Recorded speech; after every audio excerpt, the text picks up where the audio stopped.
Hello everyone, my name is Larseth, and welcome to Europa Universalis IV, and in this episode we will be doing a quick guide to army tradition.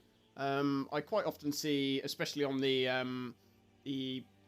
Reddit subreddit for Europa Universalis, questions, how do I win battles, what's army tradition, how do I increase it, or why is it decreasing?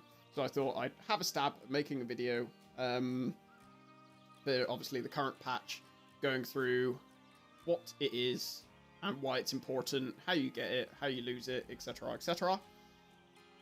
So I thought no better person than to sort of show it than Brandenburg, who start with Prussian ideas, which for many EU4 veterans are, well, they'll know that they are a sort of super OP with regards to producing sort of amazing militaries.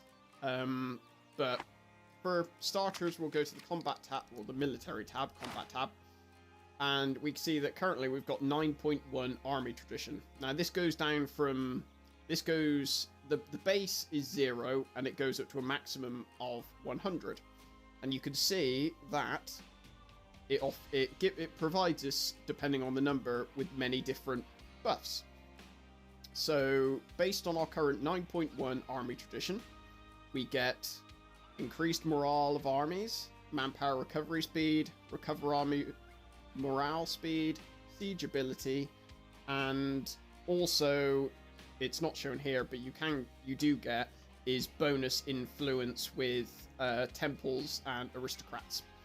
Now, once you get to 100 army tradition, the maximum levels you can have are 10% bonus to recover morale, 25% morale of army bonus, 10% bonus to manpower recovery, plus 5% siege ability, and the 10% temples and aristocrats influence. Now, you also see it says decay. Now, army tradition decays at a rate of 5% of whatever number you have per year. So the base is 0 that it will go towards. So if, for example, you have 20 army tradition, it will go down at 5% of 20, which is obviously -1, and it will drop that once per year. You can get a number of ideas which reduce this, and one of the reasons I started as Brandenburg is because Prussian ideas come with the Noble Cadets national idea, which provides a reduction in the decay, so it would only go down at 4% per year rather than 5%. You can, you can also find reductions in aristocratic ideas. Here. Noble officers reduces the decay even further, but this is for both your army and your navy.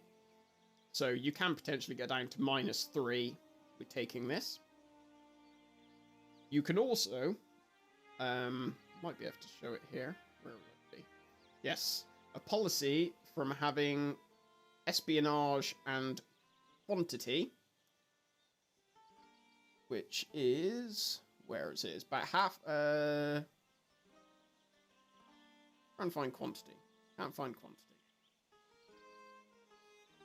Oh no, sorry, quality. The Deserter Act, halfway down, yearly army tradition decay, -1%. So if you're brave enough to take espionage, then you can get an extra percentage point off your decay. So that is basically the only ways you lose army tradition. Now, the ways you gain it, there are quite a lot of ways, but primarily, other than ideas which allow you to gain it, which are Defensive Idea 1, which increases your battlefield commissions, which increases your army tradition by 1 per year, and Quality 2. Quality education, which also does it by 1 per year. So those are the two ways of increasing it through ideas, the other ways of increasing are by having an active fort. So you can see here that Berlin, for us, is an active fort. And in the military tab, top, fully maintained forts, 0.85. Now, the most you can get per, I believe there's a ratio, an ideal ratio, and it's something like 1 fort per 40 development or something like that. But as long as you've got at least one or so forts operating, you will be gaining army tradition from that. Other methods are through war, battles. So, oddly enough, you actually, whenever you have a battle, if you lose, you gain more army tradition than if you win. Now, it might seem strange, but I'm assuming this is a balancing mechanic in order to allow nations to, stage a comeback, not have a completely crushed army. But anyway, you will gain a small amount of army tradition. This depends on the number of casualties you cause. So naturally, if you stack wipe an opponent, so completely wipe them off the face of the earth, that will provide a bonus. Furthermore, if you siege down a fort, that will provide you with a base of +1 army tradition. So when you're a larger nation, sieging forts will provide you with the majority of your army tradition, because army tradition also, how much you gain per battle scales on the relative strength of the forces. So if you're a large army taking on a small army, you will get next to no army tradition. If there's two large armies, or two equally sized armies going at it, you will gain a fair amount more. So if you're a larger country, and unless you're fighting against other large countries, the majority of your army tradition will be coming from sieging. So the last bonus which army tradition gives you is it weighs quite a lot on how good the leaders are that you get. So the calculation for military leaders is based on partly random number generation, but it is also based on, like, one half the equation is random number generated, and the other half is divided by your army tradition. So the higher army tradition you have, the higher chance you have of getting generals that have more pips or stats in each category. Now, that calculation will randomly assign a general. It will randomly draw a general from a pool with a total number of stats. So I believe the maximum you can get is 6 pips in each section. So that would obviously be 24. So it then, once it is randomly gotten that number, it will then semi-randomly assign those pips across all of the stats. So by semi-randomly, I mean it will not give, if it says, for example, 7 should go to this stat, obviously that's not possible. So it will automatically compensate by giving points to another stat.